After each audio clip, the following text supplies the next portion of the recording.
Did Yahshua really declare all foods clean?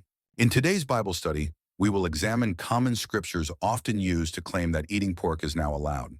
By looking closely at the original context in Yeshua's teachings, we will see that the dietary laws given by Yahweh remain relevant and important for his people. So let's get started. Mark 7:18-19.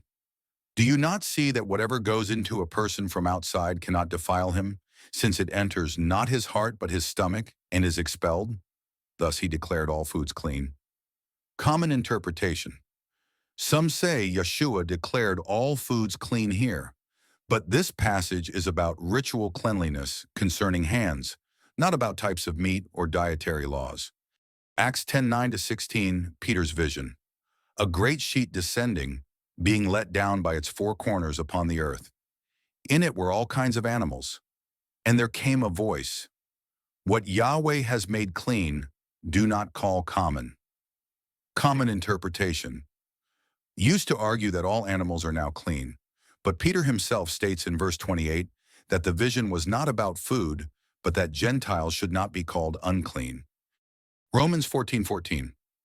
I know and am persuaded in the Master Yeshua that nothing is unclean in itself, but it is unclean for anyone who thinks it unclean. Common interpretation. Some say no food is unclean if your conscience allows it, but this is about foods sacrificed to idols or things rejected by one's conscience, not about pork or unclean animals.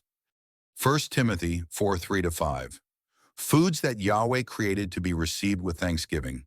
For everything created by Yahweh is good, and nothing is to be rejected if it is received with thanksgiving.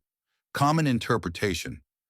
Some say all foods are good if simply thanked for, but verses 3-5 clarify that the food Yahweh created is recognized through his word and prayer, meaning food permitted by Yahweh's Torah.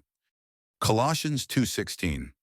Let no one pass judgment on you in questions of food and drink. Common interpretation. Some interpret this as the dietary law being abolished, but this addresses Gentile believers being rebuked by Judaizers, followers of Judaism. It does not mean the dietary law is discarded, but warns against imposing human traditions on others. May this study encourage us to seek the truth in Yahweh's word and walk faithfully in his commands. Let us honor Yeshua by living according to his Torah and trusting in his unchanging guidance.